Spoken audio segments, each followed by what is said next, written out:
दोस्तों, जेब में पैसा है तो हमारे पास जीने के लिए बहुत कुछ है।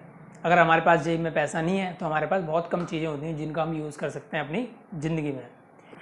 सेम उसी प्रकार अभी पैसा आए कहाँ से? सिचुएशन ये होती है कि बहुत लोगों को पता है पैसे की नीड है, बट पैसा इनके पास नहीं होता। अब आप बताओ ये पैसा आता कैसे है? 3 चीज़ों से आता है। पहला बिजनेस करके, दूसरा जॉब करके, या तीसरा कोई गलत काम करके। गलत काम मतलब चोरी करना या फिर कुछ और, ठीक है। तो इन चीज़ों से ये पैसा आता है। इसमें एक पॉइंट है जॉब। अब ये जॉब हमें मिले कहाँ से? अब हम बहुत सारे होते हैं, हम जॉब करके पैसा कमा लेंगे, बट हमारे पास जॉब नहीं तो हम पैसा कैसे कमाएं? अब जॉब पाने के लिए हमें एक चीज़ होनी चाहिए, इंटरव्यू क्लियर करना। अब इंटरव्यू भी हम क्लियर करना नहीं पता तो हम क्या करें?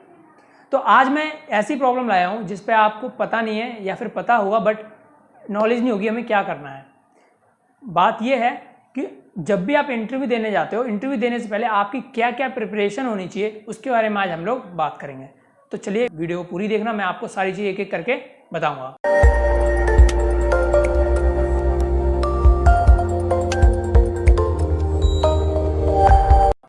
हेलो दोस्तों, मैं आपका दोस्त दीपक यादव स्वागत करता हूं अपने चैनल मार्केटिंग गुरु पे।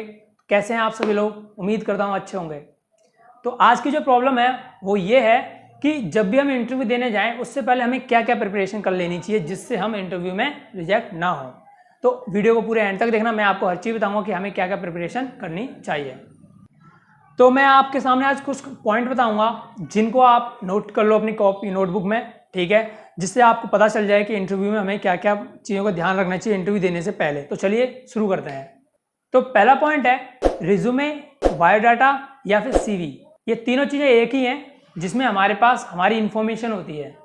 अब मैं आपको बताता हूँ कि आखिर होता क्या है इसके अंदर। ये एक ऐसा पन्ना है, A4 साइज शीट का होता है, जिसमें हमारे इंटरव्यू देने से पहले हमारे बारे में इंफॉर्मेशन प्रोवाइड की जाती है। अब इस रिज्यूमे, बायोडाटा या फिर सीवी, इन तीनों में क्या क्या इंफॉर्मेशन होती है? हमारे उस रिज्यूमे में बहुत सारी चीज़ होती हैं। हमारा नाम, हमारा एड्रेस, हमारी क्वालिफिकेशन, हमारा एजुकेशन, साथ हमारी एक्सपीरियंस, हमारा एड्रेस वगैरह हो गया। फैमिली इंफॉर्मेशन भी होती है, हमारी स्ट्रेंथ होती है, हमारी वीकनेस होती है, हमारी हॉबीज़ होती हैं। बहुत सारी चीज़ें होती हैं इसके अंदर जो हम इसमें मेंशन करते हैं, जिससे जब भी हम इंटरव्यू देने जाते हैं तो हम वहाँ पे एक रिसेप्शन पे जमा करते हैं जिससे हमारी इंफॉर्मेशन पहुँच जाए उनके तक। तो ये A4 साइज का शीट होती है जिसमें हमारी सारी इंफॉर्मेशन होती है। ये नज़दीकी साइबर कैफ़े से मिल जाती है, जब वहाँ पे जाके आप बनवा लीजिए। नॉर्मल 10 से 15 या 20 रुपये में बनता है, ठीक है। या फिर अगर आपके पास लैपटॉप या कंप्यूटर वगैरह है तो आप अपने घर पे ही बना सकते हो और प्रिंट करा सकते हो आराम से, ठीक है। तो इस चीज़ को आप अच्छे से बनाना रिज्यूमे को, कि रिज्यूमे आखिर बनता कैसे है, ठीक है। तो चलिए इसका ध्यान रखना। फिर नेक्स्ट पॉइंट पे चलते हैं। दूसरा पॉइंट है collect the information about company. अब इसमें क्या है कि आप जिस कंपनी में इंटरव्यू देने जा रहे हो, सिंपल सी बात है, कंपनी में इंटरव्यू देने जा रहे हो, इंटरव्यू दे रहे हो। अब आप इंटरव्यू देने से पहले आपके कंपनी के बारे में सारी नॉलेज होनी चाहिए। कंपनी का नाम क्या है, कंपनी किस बेस पे डील करती है, कंपनी का प्रोडक्ट क्या है, कंपनी किस कंट्री की है, कंपनी इंटरनेशनल है या डोमेस्टिक है, कंपनी में कितने एम्प्लॉयज़ काम करते हैं, कंपनी की कितनी ब्रांचेस हैं, कंपनी का सैलरी स्ट्रक्चर क्या है, कंपनी किस बेस पे इंसेंटिव जनरेट करती है। बहुत सारी चीज़ें होती हैं जो आपको ध्यान में रखनी है, ठीक है। अब ये इन्फॉर्मेशन आपको सिंपल से 4-5 जगह से मिल जाती हैं। पहला गूगल, अगर गूगल पे नहीं मिलती तो कंपनी की वेबसाइट, डेफिनेटली आपको वहाँ पे इन्फॉर्मेशन मिलेगी वेबसाइट पे, तो वहाँ से लो। अगर आप वहाँ से इन्फॉर्मेशन नहीं ले पाते हो तो आप कंपनी में जाके रिसेप्शन पे जाके ले सकते हो। अगर वहाँ से भी नहीं पूछ पा रहे तो कंपनी के अंदर जो एम्प्लॉयज़ आते हैं या फिर कंपनी में जो इंटरव्यू देने आए बच्चे, कैंडिडेट जो हैं, उनसे आप इन्फॉर्मेशन कलेक्ट कर सकते हो। सिंपल सा है, आपको ये करना ही करना है, क्योंकि ये एक बहुत अहम पॉइंट है कि इन्फॉर्मेशन ज़रूरी है कंपनी के बारे में कलेक्ट करना, तभी आप इंटरव्यू देने जा रहे हो, ठीक है। कंपनी में जो प्रोफाइल है, जिस प्रोफाइल के लिए आप जा रहे हो, उसके बारे में आपको नॉलेज होनी चाहिए कि कंपनी क्या क्या उस प्रोफाइल के लिए मांगती है, क्या क्या उसको चाहिए, क्या क्वालिफिकेशन चाहिए, क्या डॉक्यूमेंट चाहिए, ये सारे आपको पता होना चाहिए, ठीक है। तो चलिए नेक्स्ट पॉइंट पे चलते हैं। जो नेक्स्ट पॉइंट है वो है ड्रेस कोड। ड्रेस कोड यार आपको पता होना चाहिए, हर जगह का ड्रेस कोड होता है, ठीक है। आप पार्टी में जा रहे हो तो पार्टी का अलग ड्रेस कोड होता है, आप किसी कंपनी में जा रहे हो कंपनी का ड्रेस कोड अलग होता है, स्कूल में अलग ड्रेस कोड होता है, किसी दूसरी जगह रहे हो तो वहाँ का अलग ड्रेस कोड होता है, ठीक है। अब जब आप कंपनी में इंटरव्यू देने जा रहे हो तो उसका ड्रेस कोड आपका सिंपल सा होना चाहिए, बिल्कुल नॉर्मल फॉर्मल आपका होना चाहिए। फॉर्मल में आपके 3-4 चीज़ें आती हैं। पहला, फॉर्मल पैंट होना चाहिए, फॉर्मल शर्ट होनी चाहिए, टी शर्ट नहीं होनी चाहिए, फॉर्मल शूज़ होने चाहिए, formal tie, formal belt, formal watch. ये सारी आपके पास होनी चाहिए। वॉच एक हद तक अगर ना हो तो कोई दिक्कत नहीं है, बट टाई आपको और बेल्ट का आपको ध्यान रखना चाहिए। ठीक है, आप कंपनी में इंटरव्यू देने जा रहे हो, आपने क्या किया, नीचे फॉर्मल पैंट ऊपर टी शर्ट पहन ली तो बात नहीं बनेगी। ठीक है, कैजुअल क्या होता है, कैजुअल ड्रेसअप भी कभी कभी किसी किसी कंपनी में अलाउड होता है, बट ज़्यादातर कंपनीज क्या 90% कंपनीज क्या करती हैं, formal dress up, full shirt and pant formal होनी चाहिए। ठीक है, इस चीज़ का आपको ध्यान रखना। अब एक चीज़ और आती है कि फॉर्मल में कलर कैसे होने चाहिए। दो चीज़ है, पहला जो बॉयज़ हैं उनके लिए सिर्फ 2 कलर के कपड़े अलाउड होते हैं, गर्ल्स के लिए 3 से 4 कलर चल जाते हैं, बट ज़्यादा उनके लिए भी नहीं चलते हैं। बॉयज़ के जो दो कलर हैं, एक शर्ट का कलर होना चाहिए और एक पैंट का कलर। ठीक है, इन 2 कलर में उनके पूरा फॉर्मल ड्रेसअप हो जाना चाहिए। गर्ल्स के लिए 3 होने चाहिए, क्योंकि उनके थोड़े अलग कपड़े होते हैं जिसमें से 3 कलर अलाउड हो जाते हैं, 3 से 4, इससे ज़्यादा उनको भी अलाउड नहीं होते हैं। ठीक है, आपको इस चीज़ का ध्यान रखना ही रखना है। बॉयज़ के जो हैं, जब भी वो इंटरव्यू देने जाएँ तो वो अपने बालों को कॉम जो करें बिल्कुल फॉर्मल नॉर्मल कॉम करें, ये नहीं कुछ स्टाइलिश कॉम करें। ठीक है, आप लोगों को इस चीज़ का ध्यान रखना ही रखना है। ठीक है, बाकी आप जो करेंगे अच्छा ही करेंगे। तो चलिए नेक्स्ट पॉइंट पे चलते हैं। जो नेक्स्ट पॉइंट है वो है वॉइस। जी हाँ, सिंपल सा वॉइस, हमारी आवाज़ कैसी होनी चाहिए।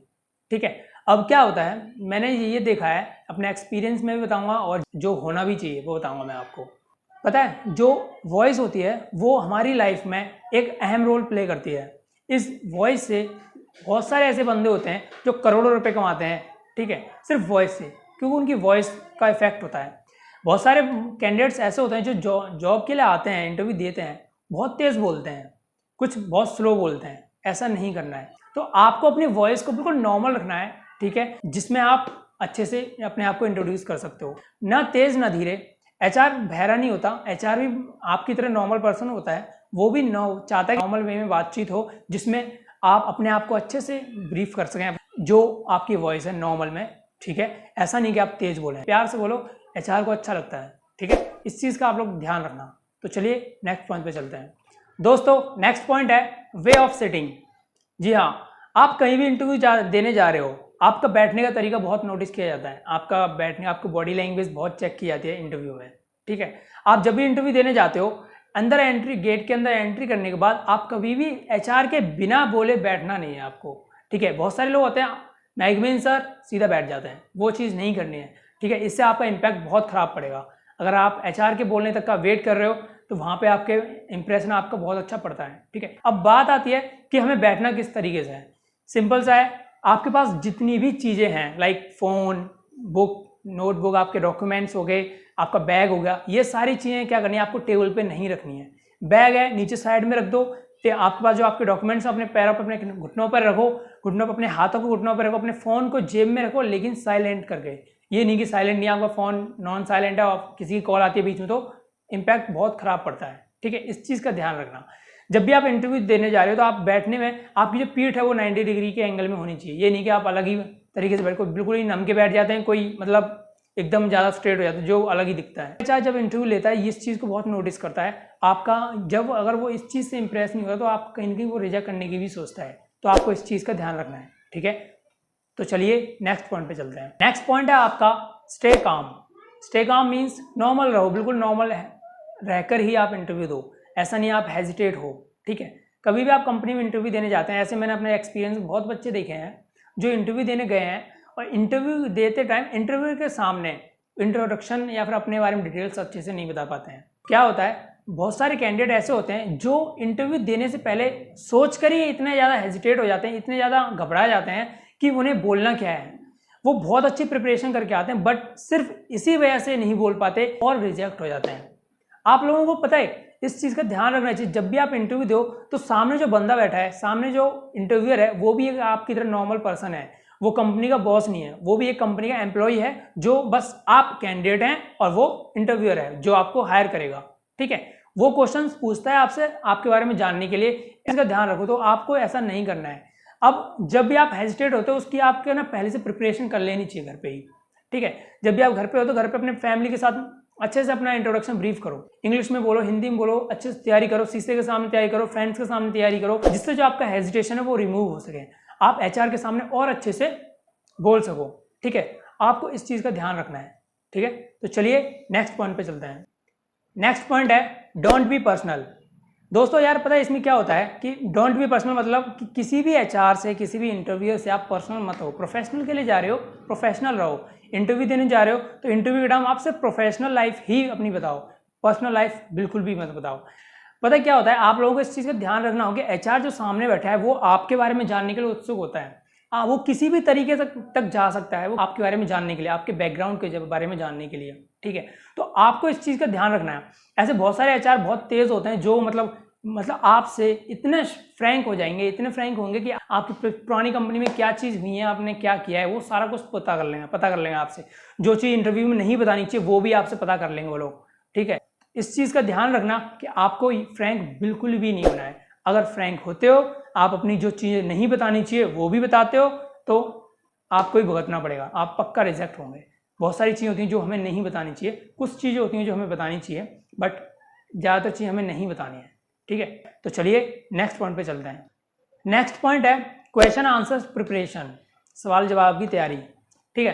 क्या होता है, आप जब इंटरव्यू देने जा रहे हो आपके पास, आपको पता होना चाहिए कि एचआर या फिर इंटरव्यूअर आपसे क्या क्या पूछने वाला है, ठीक है। क्या क्या वो क्वेश्चंस होते हैं जो इंटरव्यू पूछेगा, कहाँ से स्टार्टअप होगा, कहाँ पे एंड होगा, क्या कि वो किस टाइप की चीज़ें पूछने वाला है, और उसके बदले में आपको किस आंसर से स्टार्टअप करना चाहिए और आंसर कहाँ पे खत्म करना चाहिए, किस क्वेश्चन का क्या आंसर देना चाहिए, किसका क्या आंसर नहीं देना चाहिए। इन सारी चीज़ों की नॉलेज होना बहुत ज़रूरी है, तभी इंटरव्यू हम क्लियर होता है। सबसे मेन पार्ट यही है कि क्वेश्चंस के आंसर हमें अच्छे से पता होना चाहिए, ठीक है। तो इसके ऊपर मैं आपको एक वीडियो बनाकर दूंगा, उसमें सारी चीज़ मैं डिस्कस करूंगा कि क्या क्वेश्चन होगा, उसका क्या आंसर होगा। वो वीडियो लंबी होगी बट मैं आपको बताऊंगा कि किस क्वेश्चन का क्या आंसर होना चाहिए, ठीक है। तो आप लोग मेरी उस वीडियो को वेट कीजिए, जल्दी वो वीडियो आपको मिल जाएगी जिसमें मैं आपको बताऊंगा कि किस क्वेश्चन का क्या आंसर होना चाहिए, ठीक है। तब तक के लिए इस वीडियो को देखो, समझो, इसमें जो और पॉइंट्स मैंने बताए उनको अच्छे से समझो, ठीक है। तो फिर आज के लिए बस इतना ही, नेक्स्ट वीडियो में जल्दी लाऊंगा। इस वीडियो को पूरा देखो, अच्छे से देखो, एक एक चीज़ देखो। इस वीडियो में क्या अच्छा लगा, क्या प्लस पॉइंट आपको लगा, वो मेरे को कमेंट में बताएं। वीडियो अच्छी लगी लाइक करो, शेयर करो, सब्सक्राइब करो चैनल को, बेल आइकन जरूर दबाओ, क्योंकि जब तक आप सब्सक्राइब नहीं करोगे तब तक आपको मेरे नोटिफिकेशंस नहीं मिल पाएंगे। थैंक यू, जय हिंद, जय भारत।